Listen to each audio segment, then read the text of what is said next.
हिगिड़ी पिपी डुबुन जानम लेना खोज कामाम रेबुन खोज लेना हरा था रेबुन हरा लेना सासांग भेड़ा रेबुन जेत लेना हो আজকের এই একদিনের আন্তর্জাতিক সেমিনার যেটি নির্ধারিত হয়েছে সাঁওতালদের ভাষা সাহিত্য এবং সংস্কৃতি এবং আজকে লাপসা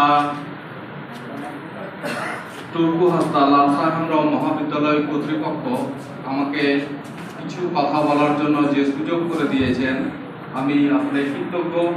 সেই সাথে আমি আপনাদের সকলের প্রতি কৃতজ্ঞতা জানাচ্ছি। সেই সাথে এখানে যারা উপস্থিত রয়েছেন সম্মানিত অধ্যক্ষ, সকল শ্রদ্ধাভাজন শিক্ষক, গবেষক, বক্তা এবং আমার প্রাণপ্রিয় ছাত্রছাত্রীবৃন্দ, সকলকে আমার ব্যক্তিগত এবং আমার সোনার বাংলাদেশের পক্ষ থেকে আপনাদের সকলকে জোহার, গড় লাগে, সালাম। সত্যি আমি আজকে আপ্লুত হয়েছি। আমার বাংলাদেশের সন্তানরা যেভাবে আসলে আমরা সংস্কৃতি ধরে রেখেছি, চেষ্টা করেছি, আমরা খুবই নগণ্য বলা যায়, ভারতবর্ষ থেকে খুবই নগণ্য। আমরা এই যে লাস্ট 2022 সালের যে জনশুমারি হয়েছে, এখানে 16,50,000 প্লাস আমরা আদিবাসী রয়েছি এবং সাঁওতালদের সংখ্যা এখানে দেখানো হয়েছে 1,29,049 জন। কিন্তু সরকারের এই শুমারি নীতিতে আমরা বিশ্বাসী না। সকলে আমরা দাবি জানিয়েছি যে না, আমরা 5 লক্ষাধিকের বেশি এখানে সাঁওতাল লোকজন বসবাস করি। সত্যি আসলে আইনের কথাগুলো শুনতে ভালো লাগে না, ঠিক আছে? আইনের কথাগুলো এত কঠিন আর এটাতে আসলে মজা নাই। কিন্তু আমি মনে করি এবং আমি যেখানে যাই এবং যেখানে কথা বলি আমি মনে করি যে আমি 100% সফল। এবং আমি এই সাথে আপনাদের সকলকেও বলতে চাই আমরা 100% সফল, ঠিক কিনা ছাত্রছাত্রীরা, ঠিক কিনা? আমি শুধুমাত্র আমার সিনিয়র যারা রয়েছেন, শিক্ষক যারা রয়েছেন, গবেষক যারা রয়েছেন, তারা অনেক কিছুই জানেন। আমাদের প্রফেশনে লার্নেড শব্দ, বিজ্ঞ শব্দটি ব্যবহৃত হয়, তারপরেও আমি বলবো যে আমি লার্নার না। আমি এখনো শিক্ষয়িত্রী, এখনো শিক্ষা গ্রহণ করি। আমি সকলের স্টুডেন্ট এবং সকলের স্টুডেন্ট হতে চাই, ঠিক না? তো আমি যে বিষয়টা বলতে চাই আজকে, যে আমাদের বাংলাদেশের প্রেক্ষাপটে যে আদিবাসী সাঁওতাল বলেন, আদিবাসীরা বলেন, তাদের আইনের সাথে যে বাস্তব যে মিলগুলো রয়েছে, আমাদের শ্রদ্ধাভাজন আমাদের ডক্টর উনি বলে গেলেন যে এই যে কাস্টমারি ল বলতে আমরা সবাই জানি কিনা? কাস্টমারি লটা কি জানি কিনা? প্রথা এবং আইন এখানে কিন্তু আমরা ভুলাই ফেলি।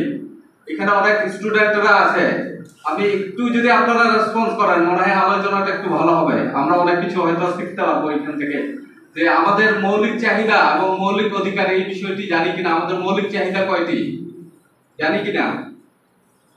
মৌলিক চাহিদা এবং মৌলিক অধিকার দুইটা বিষয় রয়েছে।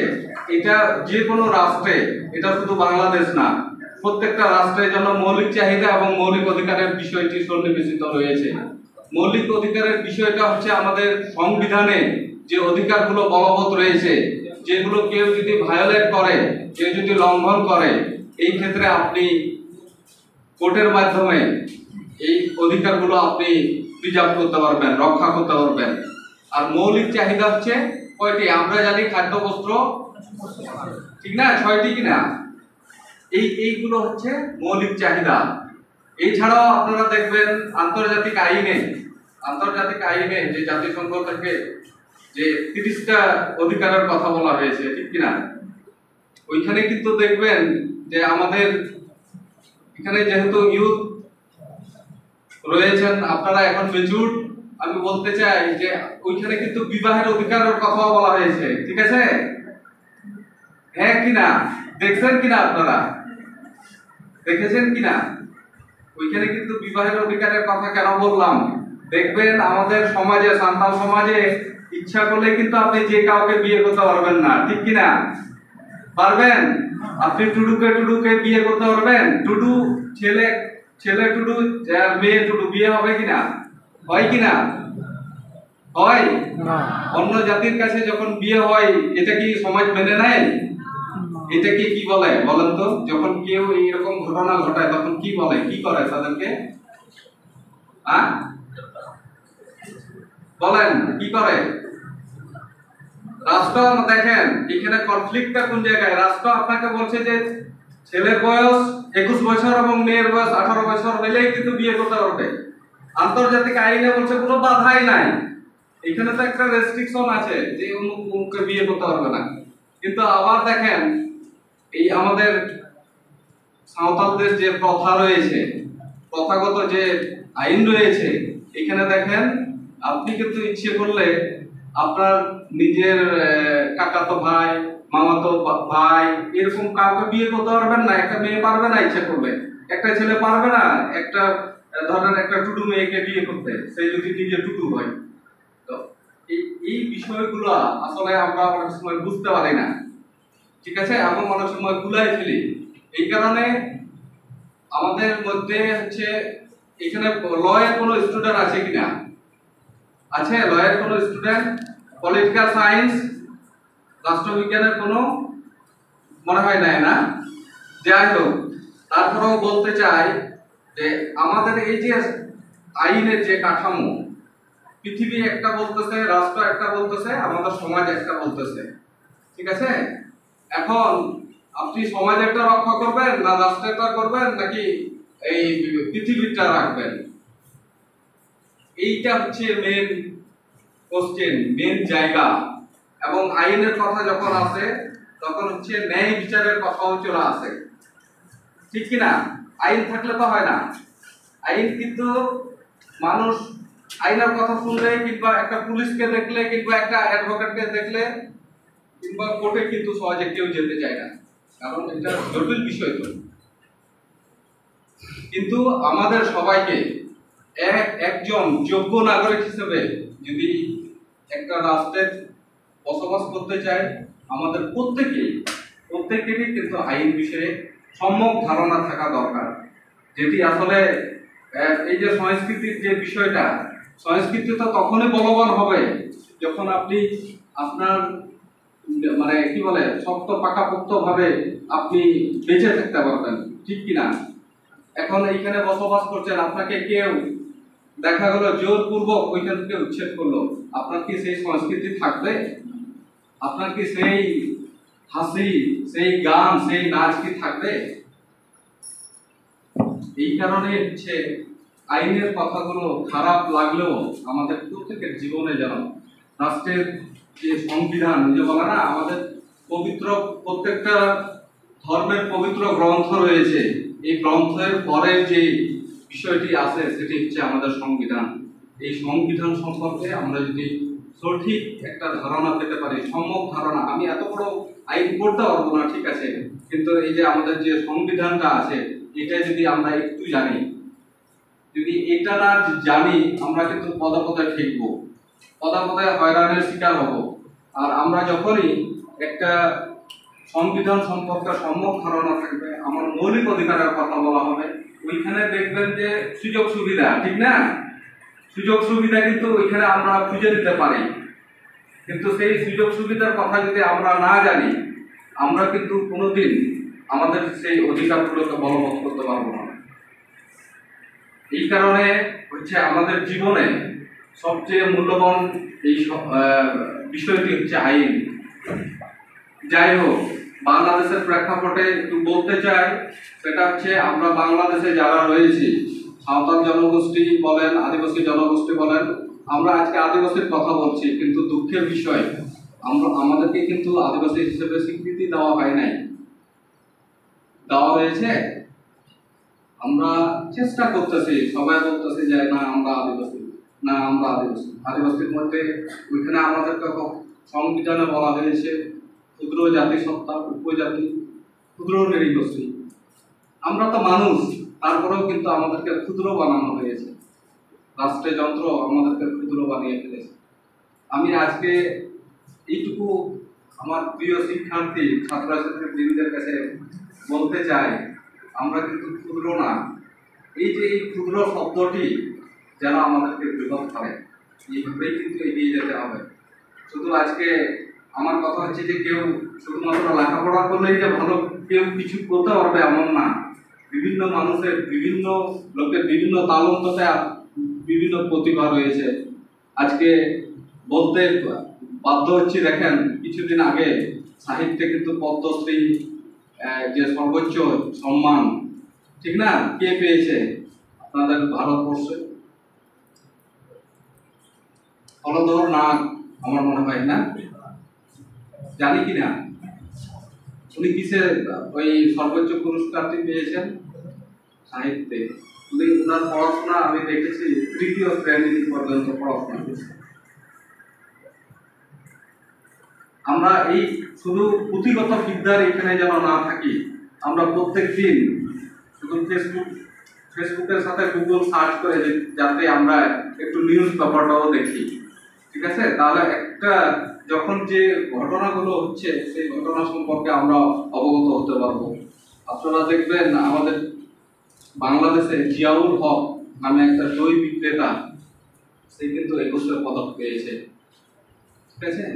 উনি দই বিক্রি করে, দই বিক্রি করার যে কিছু টাকা জমাতেন এবং তিনি বিভিন্ন বই কিনতেন, বড় একটা লাইব্রেরি গড়ে তুলতেন এবং যে সমস্ত ছেলে মেয়েরা পড়াশোনা করতে পারতো না, ফর্ম ফিল আপের টাকা ছিল না, তাদেরকে তিনি সহায়তা করতেন।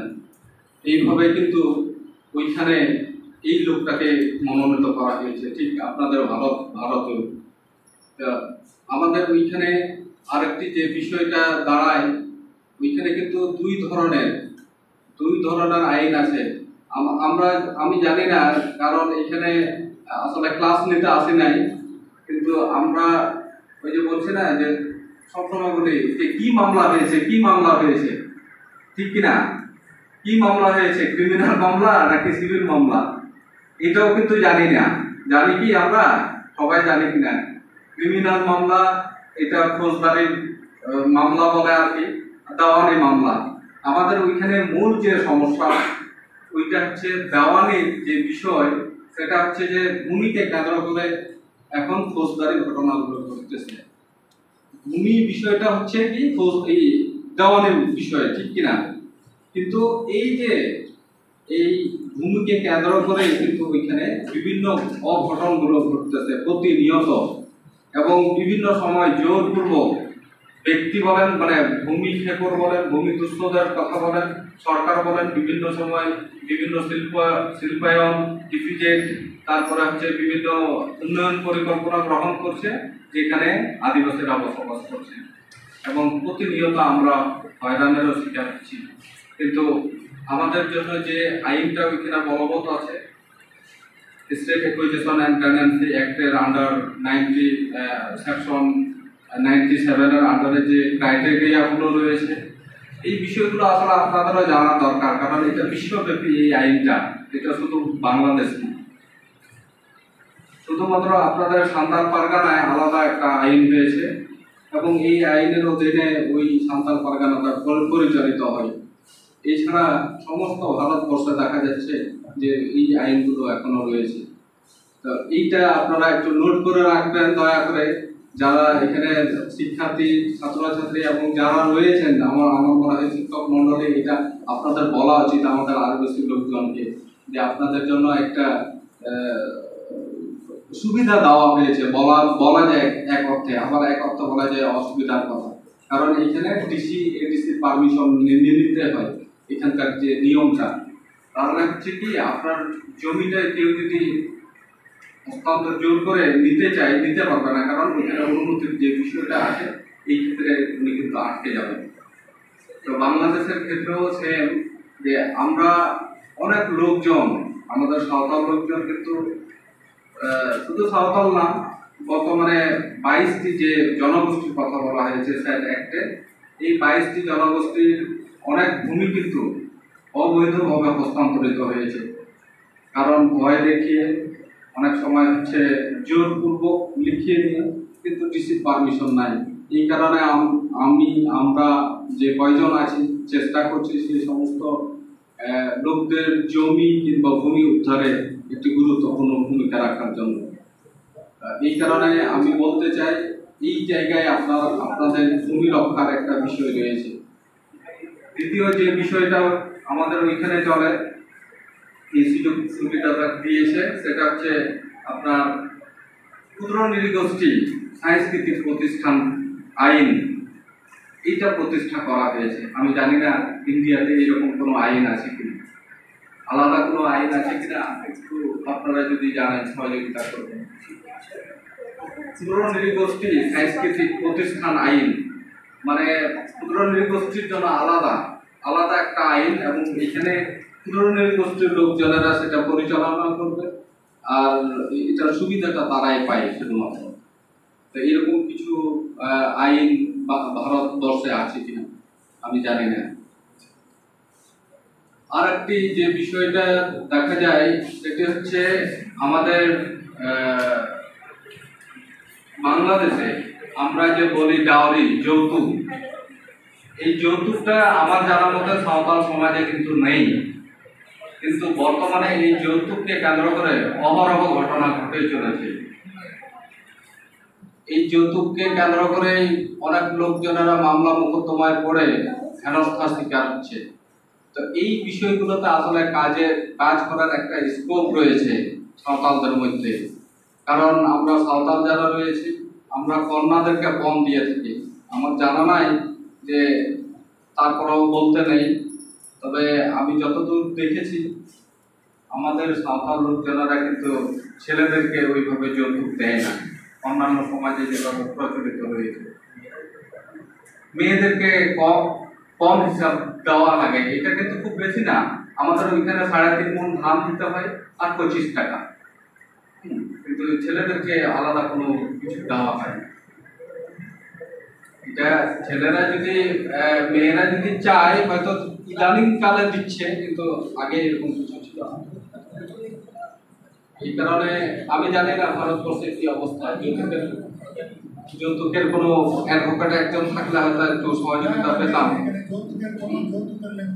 ওইখানে যৌতুকের মামলা করে দিচ্ছে মেয়েদেরকে, যখন দেখা যাচ্ছে তাদের মধ্যে মহব্বত হচ্ছে না তখন কিন্তু তারা যৌতুকের মামলা করে দিচ্ছে, পরবর্তীতে ভরণ পোষণের মামলা করে দিচ্ছে। এই কারণে হচ্ছে ওইখানে একটা বিষয় রয়েছে। আর একটা যে বিষয়টা ওইখানে চলমান রয়েছে সেটি হচ্ছে যে আগের যে বললাম না, যে বিষয়টা বলেছিলাম প্রথমে, আমাদের যে প্রথা সাঁওতাল সমাজের বিটলেহা, এই বিটলেহা এই দেশে তো হয় নাকি? বিটলেহা করা হয়? বিটলেহা ku biako ᱪᱮᱫ ᱞᱮᱠᱟᱛᱮ ᱠᱚ ᱵᱤᱴᱞᱟᱹᱦᱟ ᱠᱚᱣᱟ? ᱚᱠᱚᱭ ᱱᱚᱣᱟ ᱫᱚᱭ ᱢᱮᱱᱟ ᱵᱤᱴᱞᱟᱹᱦᱟ ᱜᱮᱭᱟ ᱠᱚ ᱩᱱᱠᱩ ᱫᱚ? ᱡᱟᱦᱟᱸᱭ ᱯᱮ ᱵᱟᱲᱟᱭᱟ ᱥᱮ ᱵᱟᱝ? उनको को बिटलाहा कोआ कोई माते मैनेजर उनको को बिटलाहा गया।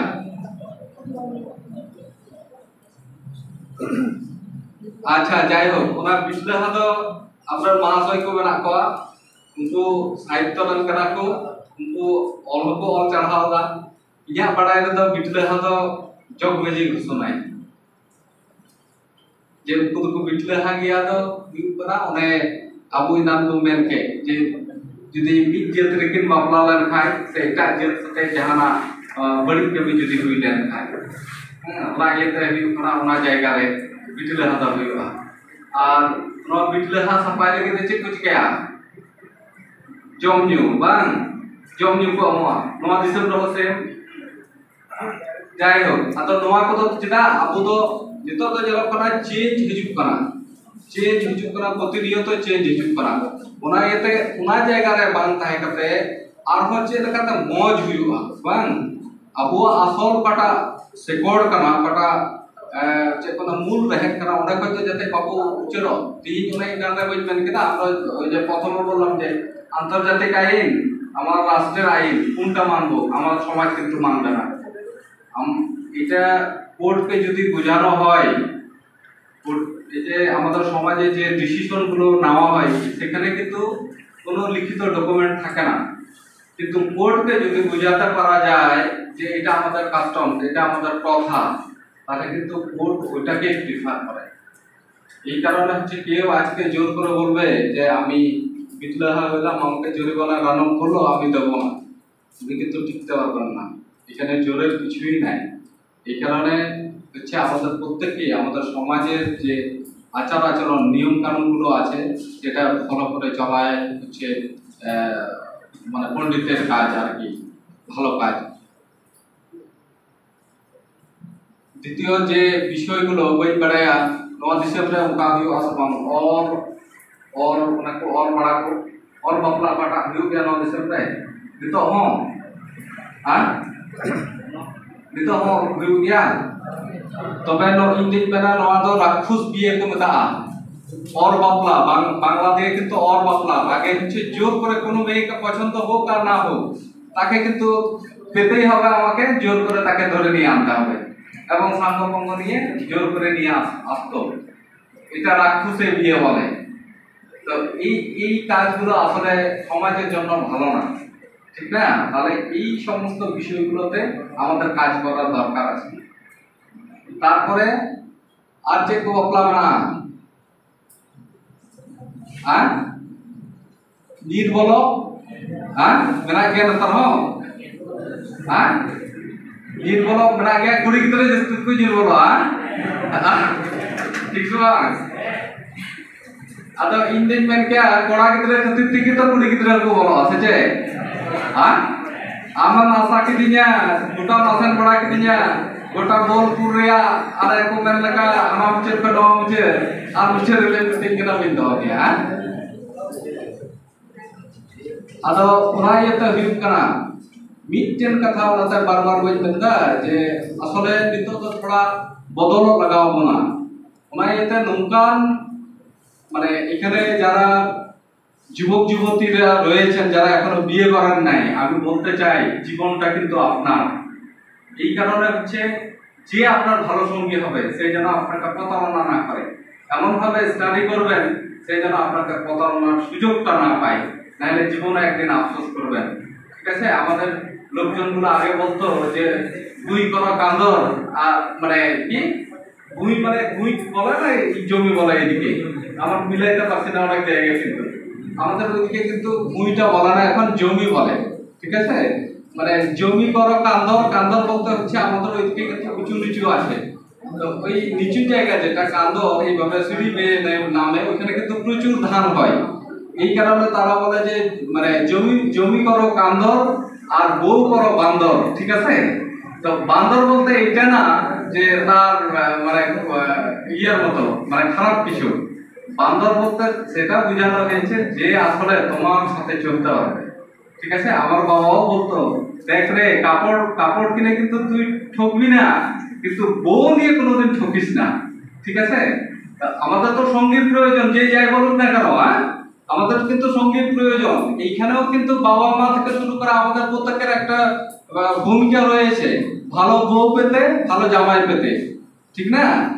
এই কারণে আর যে দ্বিতীয় মানে আরেকটা যে কথা বলতে চাই, আজকে কিন্তু অনেক ছেলে মেয়েরা আমরা পড়াশোনা করছি, শিখছি অনেক কিছু, আমরা কিন্তু ভুলে যাচ্ছি।